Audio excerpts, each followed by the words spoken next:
एक मार्गदर्शक लागतो। सर्व बीडीडी चाळींच्या पुनर्विकास प्रकल्पांसाठी मार्गदर्शकाचं काम, योजकाचं काम, राज्याला एक नवी दिशा देण्याचं काम केले माननीय मुख्यमंत्री देवेंद्र फडणवीस यांनी।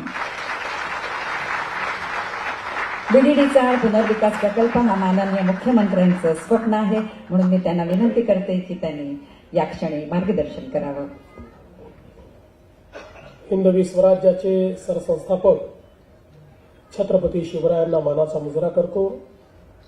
भारतीय राज्यघटनेचे शिल्पकार भारतरत्न डॉक्टर बाबासाहेब आंबेडकर यांना मानवंदना अर्पित करतो आणि आजच्या नायगाव बीडीडी चाळ पुनर्विकास प्रकल्पाच्या 6व्या वाटण्याच्या कार्यक्रमाला मंचावर उपस्थित असलेले राज्याचे लोकप्रिय उपमुख्यमंत्री माननीय एकनाथराव शिंदेजी, राज्याच्या पहिला महिला उपमुख्यमंत्री माननीय सुनेत्राताई पवार, श्री राम शिंदेजी, राहुल नार्वेकरजी, मंगलप्रभात लोढाजी, राज्याचे आयटी आणि सांस्कृतिक कार्यमंत्री आशिष शेलारजी, उपसभापती डॉक्टर नीलमताई गोरे, राज्यमंत्री डॉक्टर पंकज भोयर, मनीषाताई कायंदे, महापौर रितुताई तावडे, श्री सदा सरवणकर, श्रीमती चित्राताई वाघ, 9 वेळा निवडून आलेले विक्रमवीर आमदार कालिदास कोळंबकरजी, श्री राजू वाघमारेजी, असीम गुप्ताजी, संजीव जयस्वालजी, मिलिंद बोरीकरजी, मिलिंद शंभरकरजी, मंचावरील सर्व मान्यवर आणि या ठिकाणी उपस्थित सर्व भगिनी आणि बंधूंनो, शिंदेसाहेब, आपण बीडीडी चाळीच्या पुनर्विकासाकरता इतके प्रयत्न केले, आज 6व्या वाटतोय, पण सर्वात जास्त टाळ्या मात्र कालिदासजींना मिळाल्या। 9 वेळा निवडून येण्याचं हे गमक आहे, जो हा विश्वास त्यांनी कमवलेला आहे लोकांचा, त्यामुळे खऱ्या अर्थानं ते 9 वेळा आले आणि त्यांचा पंतप्रधानांनी देखील विक्रमवीर म्हणून सन्मान केलेला आहे, असे आमचे कालिदासजी सातत्याने जनतेचे, पोलिसांचे प्रश्न मांडत असतात।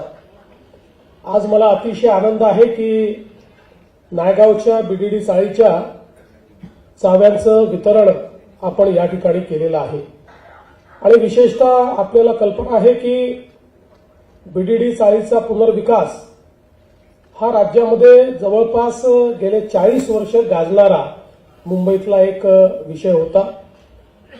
ज्यावेळी मुख्यमंत्री म्हणून मी 2014च्या शेवटी शपथ घेतली आणि मुंबईतल्या महत्वाचे प्रश्न सोडवण्याचा प्रयत्न आम्ही सुरू केला, त्यावेळी बीडीडीच्या पुनर्विकासाचा प्रश्न बघितल्यानंतर त्याचा अभ्यास केल्यावर लक्षात आलं की या प्रकल्पातल्या अडचणी काय आहेत, तर खूप जुन्या बिल्डिंग्स आहेत, खूप वेगवेगळ्या प्रकारच्या अडचणी आहेत आणि प्रत्येक वेळी कोणीतरी नवीन बिल्डर त्या ठिकाणी एक प्रपोजल तयार करतो आणि मग ते जे प्रपोजल आहे त्या प्रपोजलवर चर्चा होते, मंथन होतं, चिंतन होतं, ते चिंतन होतपर्यंत दुसरा कोणीतरी बिल्डर येतो, तो जुनं कसं चुकीचं आहे, नवीन माझं कसं चांगलं आहे सांगतो, अर्धे लोक याच्या बाजूने, अर्धे लोक त्याच्या बाजूने, असं करता करता ते स्वप्न 30-35 वर्ष पुनर्विकासाचं काही पूर्ण होत नव्हतं आणि म्हणून मग मी हा निर्णय केला की या ठिकाणी जर बिल्डरांच्या भरोशावर हे करायचं असेल तर डिफिकल्ट प्रकल्प आहे। लोकांना त्या ठिकाणी ट्रान्झिटची घरं द्यायची असतील तर तो प्रश्न असेल, किंवा किराया द्यायचा असेल तर लोकांचा बिल्डरवर विश्वास नाही, त्यामुळे जोपर्यंत शासन स्वतः हा प्रकल्प हातामध्ये घेत नाही तोपर्यंत हा प्रकल्प पूर्ण होणं काही शक्य नाही आणि म्हणून त्यावेळी मी म्हाडाला बोलवून सांगितलं की आता हा प्रकल्प बिल्डर करणार नाही, हा प्रकल्प शासन करेल आणि बिल्डर म्हणून म्हाडा स्वतः त्या ठिकाणी काम करेल आणि तो निर्णय आपण केला। अनेक लोकांनी त्याला विरोध देखील केला, काही हितसंबंध असलेले लोक होते, त्यांनी लोकांना त्या ठिकाणी त्याच्या विरुद्ध पेटवण्याचा प्रयत्न देखील केला, पण मला असं वाटतं की बीडीडी चाळीच्या नागरिकांनी शासनावर विश्वास ठेवला आणि त्यानंतर ह्या प्रकल्पाची अतिशय सुंदर अशा प्रकारची आखणी आपण केली आणि आखणी केल्यानंतर म्हणाला मी दुसरं सांगितलं की हे काम जर आपल्याला करायचं असेल तर आपल्याला जे काही देशातले उत्तम अशा प्रकारचे या ठिकाणी बांधकाम कंपन्या आहेत त्यांनाच याच्यामध्ये आपण आणलं पाहिजे. आणि मग L&T सारखी कंपनी, टाटा सारख्या कंपन्या, ज्या देशातल्या सर्वोत्तम कंपन्या आहेत त्यांनाच या ठिकाणी आपण क्वालिफाय करू शकू असे स्ट्रिक्ट नॉर्म्स आपण त्या ठिकाणी टाकले आणि त्यातनं अतिशय उत्तम अशा प्रकारच्या L&T सारखी कंपनी, आज हे तर नायगावचं L&T मी काम केलेलं आहे आणि या कंपन्या त्या ठिकाणी कामाला आल्या, त्या कामाची सुरुवात झाली.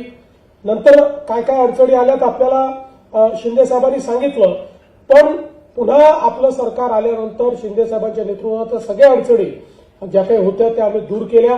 याला अतिशय वेगानं त्या ठिकाणी आम्ही वेग दिला आणि मला आनंद आहे की पहिल्या टप्प्यामध्ये आपण वरळीच्या, आता दुसऱ्या टप्प्यामध्ये नागावच्या आणि आता मला असं वाटतं वर्षातनं 2 वेळा तरी आपण या ठिकाणी अशा प्रकारचा चाव्या वाटपांचा कार्यक्रम करू.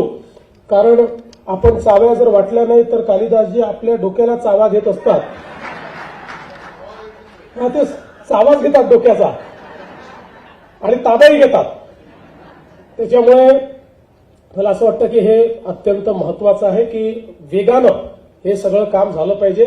शेवटी जशी जशी जागा मिळते, काही जागा होती ती आपण वापरली, काही ठिकाणी आपल्याला जुन्या चाळी तोडून मग त्या ठिकाणी बिल्डिंग बनवायच्या आहेत.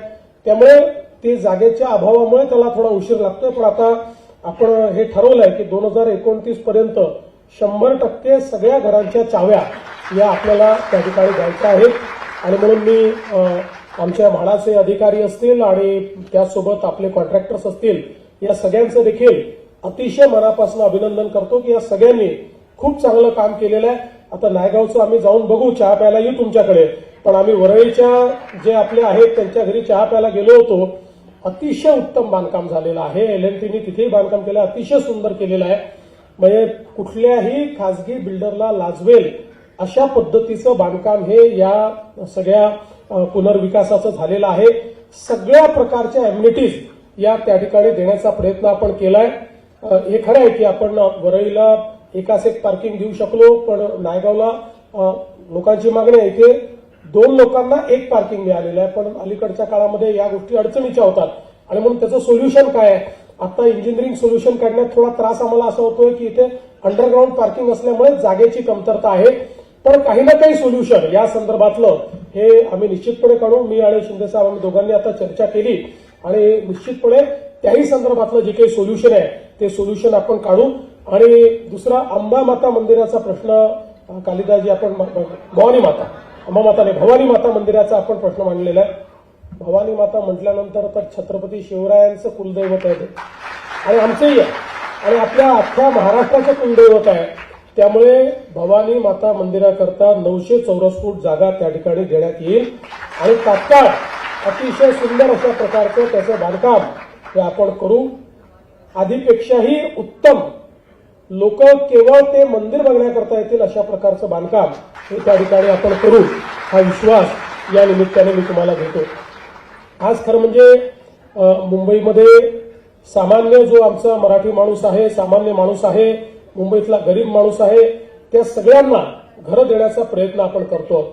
विशेषतः बीडीडी चाळीला तर फार मोठा इतिहास आहे. आपल्याला कल्पना आहे की लोकशाहीर अण्णाभाऊ साठे असतील किंवा भारतरत्न डॉक्टर बाबासाहेब आंबेडकर असतील, यांच्यासहित इतक्या नररत्नांची खाण या बीडीडी चाळी राहिलेल्या आहेत की खऱ्या अर्थानं मला असं वाटतं की याचा जो इतिहास आहे, हा इतिहास एक प्रकारे आता या पुनर्विकासानंतर मला असं वाटतं याच्यावर देखील एक पुस्तक लिहिलं गेलं पाहिजे. कारण मी ज्यावेळेस वरळीच्या काही आमच्या मोठ्या बहिणींशी चर्चा केली तर त्यांच्या जीवनातले अनेक प्रसंग त्यांनी बीडीडी चाळीत घडलेले सांगितले. कोणी 40 वर्षापासून, कोणी 50 वर्षापासून, लग्नापासून राहायला आले, 16व्या 17व्या वर्ष लग्न झालं आणि आता 79 वर्षाचे आहेत. अशा एक आम्हाला काकू भेटल्या की ज्यांनी त्यांचं आयुष्यातलं बीडीडी चाळीत कसं ते आयुष्य गेलं हे सगळं त्यांनी त्या ठिकाणी सांगितलं. त्यामुळे मला असं वाटतं की जे अर्बन ट्रान्सफॉर्मेशन होत आहे या संदर्भातही निश्चितपणे लिहिलं गेलं पाहिजे. आणि आपण आता पुढे प्रयत्न करतोय. अभ्युदय नगर असेल, आदर्श नगर असेल किंवा मोतीलाल नगर असेल, पंजाबी सिंधी कॉलनी आहे, जीटीबी नगर आहे, एसव्हीपी नगर आहे, अशा कामाठीपुरा आहे, अशा सगळ्या हे जे काही जुने एरियाज आहेत या सगळ्याचा पुनर्विकास करून लोकांना आज जे काही त्या ठिकाणी अडचणी सहन कराव्या लागतात त्याच्याऐवजी त्यांना त्यांच्या हक्काचं घर मिळालं पाहिजे, ते मोफत मिळालं पाहिजे, अशा पद्धतीनं आपला जो गरीबात गरीब माणूस आहे, मध्यमवर्गीय, त्याचा विचार आपण करतोय. जसं शिंदे साहेबांनी सांगितलं की आतापर्यंत मुंबईतला मध्यमवर्गीय हा मुंबईमध्ये घराचं स्वप्न पाहू शकत नव्हता. मुंबईमध्ये वर्षानुवर्ष राहणाऱ्या व्यक्तीला घर घ्यायचं असेल तर कुठेतरी कल्याण डोंबिवलीच्या पलीकडे, तिकडे अंबरनाथच्या पलीकडे, तिकडे भिवंडीच्या कर्जत वगैरे जावं लागेल, अशा प्रकारची परिस्थिती होती. पण आम्ही हा निर्णय केला की मुंबईतल्या सामान्य माणसामुळे ही मुंबई आहे, या मुंबईची संस्कृती जपणारा हा मुंबईकर आहे. त्यामुळे या मुंबईकराला मुंबईतच घर द्यायचं. आणि मला विश्वास आहे की आता हे जेवढे प्रकल्प आम्ही हातामध्ये घेतलेले आहेत, या सगळ्या प्रकल्पांमुळे ज्यांनी कधीही मुंबईत घर होण्याचं स्वप्न बघितलं नव्हतं, अशा सगळ्यांचं स्वप्न आपलं महायुतीचं सरकार येत्या काळामध्ये पूर्ण केल्याशिवाय राहणार नाही. अतिशय गतीने ही सगळी कामं जी आहेत ती कामं आपण हातामध्ये घेतलेली आहेत. मला आनंद आहे की विशेषतः या संपूर्ण बीडीडी चाळीमध्ये आमचे पोलीस मोठ्या प्रमाणात राहतात आणि मला आठवतं की आम्ही देखील अशी जी आपल्या लक्षात असेल, आपण 2012 साली मोर्चा काढला होता पोलिसांना घर देण्याच्या संदर्भात आणि मग त्या मोर्चानंतर ज्यावेळेस आपल्याला संधी मिळाली आणि 2014ला सरकार आल्यानंतर 15 मध्ये केस होती हायकोर्टामध्ये आणि त्यामध्ये पोलीस जे अनेक वर्षापासून बीडीडी चाळीत राहत आहेत, 30-40 वर्ष पोलीस त्या ठिकाणी राहत होते, 2-2 पिढ्या पोलीस आमचे राहत होते आणि म्हणून त्या केसमध्ये त्यांनी मागणी केली होती की त्या ठिकाणी आम्हाला मालकी हक्काचं घर मिळावं. आणि सातत्याने जवळपास 7-8 वर्ष सरकारने 4-5 ऍफिडेव्हिट असे दिले होते की अशा प्रकारचं घर देणं शक्य नाही. 2015 साली पहिल्यांदा मी ती सरकारची भूमिका बदलली आणि माननीय उच्च न्यायालयात ऍफिडेव्हिट दिलं की हो, राज्य सरकार अशा प्रकारचं घर देण्याकरता त्या ठिकाणी तयार आहे. आणि त्यानंतर मग आपल्याला कल्पना आहे की त्या संदर्भात निर्णय झाला. मग त्याच्या किमतीचाही प्रश्न खूप मोठा होता. शिंदे साहेबांनी तो किमतीचा प्रश्न अतिशय उत्तम पद्धतीने त्या ठिकाणी सोडवला आणि आपल्याला ती निवासस्थानं मिळण्यात फायदा झाला. आज आपल्याला कल्पना आहे की जवळपास 2901 असे आपले जे पोलीस होते, त्यांच्यापैकी 2363 आमच्या पोलिसांना जी काही आपण 15 लाखाची किंमत आहे त्या किमतीत ते घरं मिळत आहेत. 223 लोकांना बांधकाम खर्चात मिळत आहेत. पण एक जरी राहिला तरी कालिदासजी काही आम्हाला जगू देत नाहीत. त्याच्यामुळे त्यांनी जे रोज पाठपुरावा केला आहे 315 लोकांचं माझ्या काय, तर कालिदासजी त्यातनंही मार्ग काढण्याचा प्रयत्न आम्ही करतो. एक कोर्टात केस चाललेली आहे म्हणून त्याला काही वेळ लागतोय, पण त्यातनंही मार्ग काढतोय. आणि ओव्हरऑल जे आहे, शेवटी कसं आहे, आता इतर ठिकाणचे पोलीस आम्हाला म्हणायला लागले की आम्ही बीडीडी चाळीत राहायला गेलो नाही, हे आमचं चुकलं का, असाही प्रश्न आता इतर ठिकाणच्या पोलिसांनी आम्हाला निर्माण केलेला आहे. त्यामुळे एक समग्र धोरण, कोर्टाचे निर्णय आणि सगळ्या गोष्टी एक समग्र धोरण करावं लागेल. तुम्हाला तर माहिती आहे, जसं तुम्ही म्हणजे पोलीस तुमच्या जवळचे आहेत तसे माझ्या शिंदे साहेबांच्या आणि ताईंच्या जवळचे म्हणजे अजितदादांच्या जवळचे पोलीसच होते. त्यांचे संबंध काय होता तुम्हाला माहिती आहे. तुम्ही अनेक वेळा माझ्यासोबत पोलिसांसोबत माझे काय संबंध आहेत ते बघितलेले आहेत. त्यामुळे आपल्याला मार्गही काढावा लागेल. मार्ग काढत असताना शेवटी काय असतं की राज्यातले आता इतर जे कर्मचारी आहेत ते कर्मचारी देखील आपल्याला सांगायला लागले की बाबा या धर्तीवर आता आमचा देखील तुम्ही विचार करा.